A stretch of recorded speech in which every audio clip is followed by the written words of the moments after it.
Sebanyak 126 juta bidang tanah di Indonesia masih belum bersertifikat dan masih banyaknya tanah yang belum ada pemiliknya sehingga menimbulkan banyak potensi sengketa khususnya di bidang pertanahan. Pada kesempatan kali ini, saya akan memberikan tentir online mengenai 4 pentingnya sertifikat tanah. Mari kita ikuti tentir online hari ini.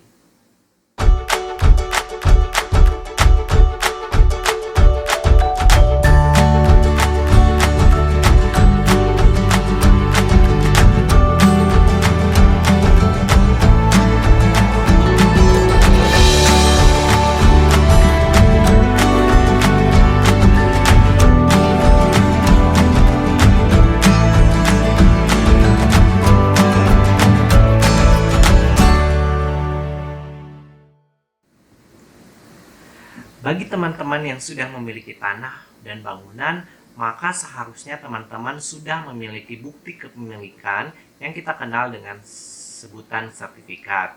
Mungkin belum terlihat betapa pentingnya sertifikat dalam waktu jangka pendek.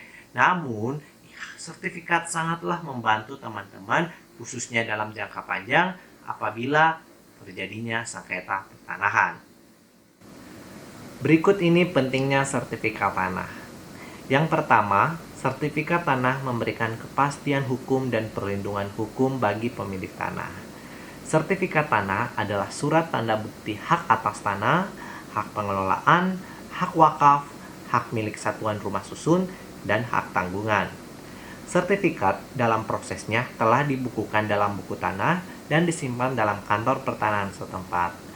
Pendaftaran tanah yang belum bersertifikat akan menjamin kepastian hukum oleh pemerintah bagi atas subjeknya atau pemiliknya, cara perelahannya, serta objeknya, yaitu letak batas, bentuknya, luasnya, dan tidak adanya tumpang tindih antara tanah yang satu dengan tanah yang lain.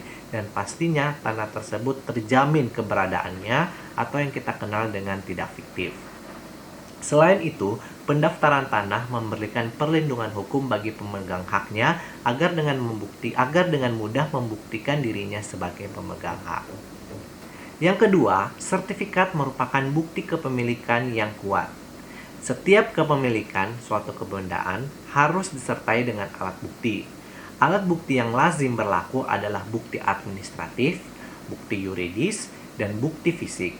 Tanpa adanya alat bukti yang sah, artinya seseorang yang memiliki sebuah bidang tanah atau apapun itu, maka dianggap tidak pernah ada. Sertifikat sebagai alat bukti pembuktian yang kuat memuat data fisik dan data yuridis sepanjang kedua data tersebut sesuai dengan surat ukul dan buku tanah. Hal tersebut tercermin dalam pasal 32 PP 24 tahun 1997 tentang pendaftaran tanah. Sepanjang belum dibuktikan sebaliknya, data fisik dan data yuridis yang tercantum dalam sertifikat haruslah diterima sebagai informasi yang benar, baik dalam perbuatan hukum sehari-hari maupun dalam adanya gugatan di pengadilan.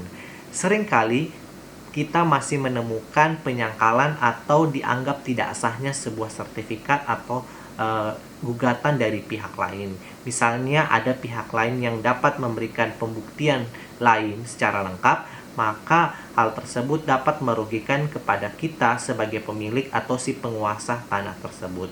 Mengapa hal tersebut bisa terjadi? Hal ini dikarenakan pendaftaran tanah di Indonesia berdasarkan Undang-Undang Pokok Agraria tidak menggunakan sistem publikasi positif, yang dimana negara menjamin kebenaran datanya. Tetapi walaupun demikian, hal ini tidak dimaksudkan bahwa pendaftaran Indonesia pun menggunakan sistem publikasi negatif secara murni. Hal ini tersebut tampak dalam pasal 19 ayat 2 huruf C Undang-Undang Pokok Agraria bahwa surat tanda bukti hak yang diterbitkan berlaku sebagai alat bukti yang kuat. Kemudian pasal 32, 23, 38 bahwa pendaftaran berbagai peristiwa hukum merupakan alat pembuktian yang kuat. Selain itu, ketentuan mengenai prosedur pengumpulan, pengolahan, penyimpanan, penyajian data fisik dan data yuridis serta penerbitan sertifikat secara jelas merupakan usaha yang sejauh mungkin memperoleh dan meyakinkan data secara benar untuk menjamin kepastian hukum. Oleh karena itu, Indonesia menggunakan sistem publikasi negatif berunsur positif, sehingga untuk menjamin kepastian hukum secara seimbang kepada pihak dengan itikat baik dan menguasai sebidang tanah dan didaftar sebagai pemegang hak dalam buku tanah, maka sertifikat itulah sebagai alat buktinya. Apa yang menjadi kelemahan sistem publikasi negatif berunsur positif ini? Kelemahannya adalah pihak yang namanya tercantum dalam sertifikat atau pemegang hak tanah dalam buku tanah selalu menghadapi kemungkinan gugatan dari pihak lain yang merasa mempunyai tanah tersebut. Umumnya, kelemahan ini dapat diatasi dengan lembaga acquisitive forgery.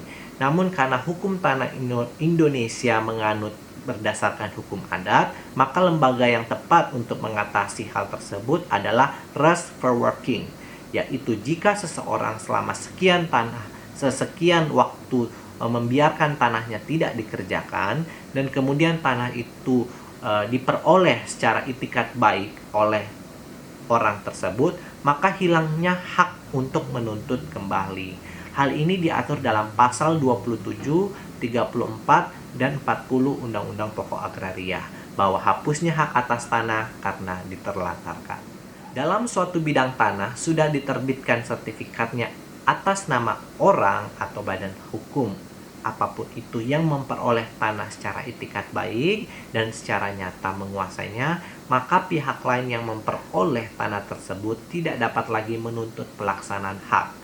Kesempatan menuntut hanyalah diberikan waktu selama 5 tahun sejak diterbitkan sertifikat, dan apabila tidak mengajukan keberatan atau gugatan secara tertulis kepada pemegang sertifikat, kepala kantor pertanahan maupun gugatan ke pengadilan, maka tidak ada hak lagi untuk mengajukan gugatan atau tuntutan terhadap sertifikat tersebut.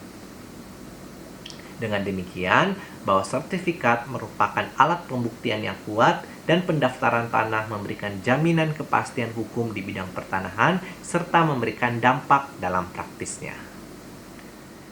Kemudian yang ketiga, sertifikat memberikan informasi bagi calon pembeli dan kreditur.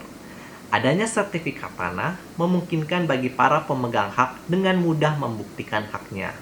Dalam transaksi misalnya jual beli, calon pembeli dapat memperoleh keterangan yang diperlukan agar terjamin kepastian tanahnya sebagai objek jual beli. Dan nantinya sertifikat ini akan dilakukan proses balik nama dari atas nama penjual ke atas nama pembeli. Kemudian, bagi calon kreditur atau kita kenal biasa bank atau lembaga keuangan, sertifikat juga bermanfaat sebagai modal usaha bagi para pemilik tanah yang kemudian sertifikat ini akan dijadikan agunan dalam bentuk hak tanggungan.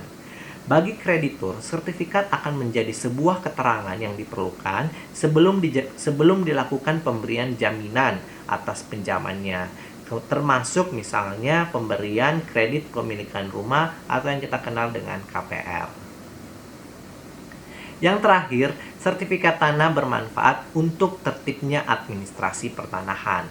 Selain untuk calon pembeli dan calon kreditur, sertifikat bagi pemerintah memudahkan untuk memperoleh data dalam rangka perbuatan-perbuatan hukum mengenai bidang-bidang hak atas tanah maupun satuan-satuan rumah susun. Terselenggaranya pendaftaran tanah secara baik merupakan perwujudan tertib administrasi di bidang pertanahan. Kewajiban pendaftaran ini baik bidang tanah maupun satuan rumah susun, termasuk segala peralihan dan pembebanannya serta hapusnya hak atas tanah diatur dalam pasal 4 Peraturan Pemerintah tentang pendaftaran tanah.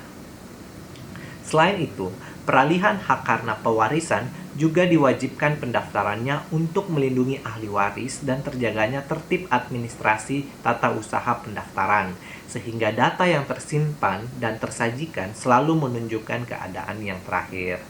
Tertib administrasi pertahanan ini tentunya merupakan upaya pemerintah untuk memperlancar aktivitas kegiatan dalam masyarakat, khususnya mengenai tentang tanah. Segala informasi yang kita dapatkan juga akan memberikan manfaat bagi para pihak berkepentingan yang ingin menjadikan tanah sebagai sumber modal.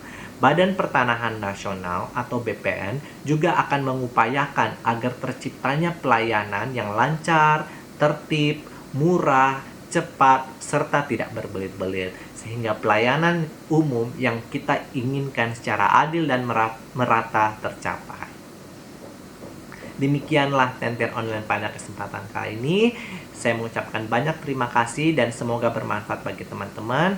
Bagi teman-teman yang tanahnya belum didaftarkan, ayo daftarkan. Dan bagi teman-teman yang juga tanahnya sudah terdaftar atau sudah bersertifikat tapi belum dilakukan balik nama ke atas nama pemiliknya atau atas nama teman-teman, ayo kita daftarkan. Sampai ketemu di Tenter Online selanjutnya. Assalamualaikum warahmatullahi wabarakatuh.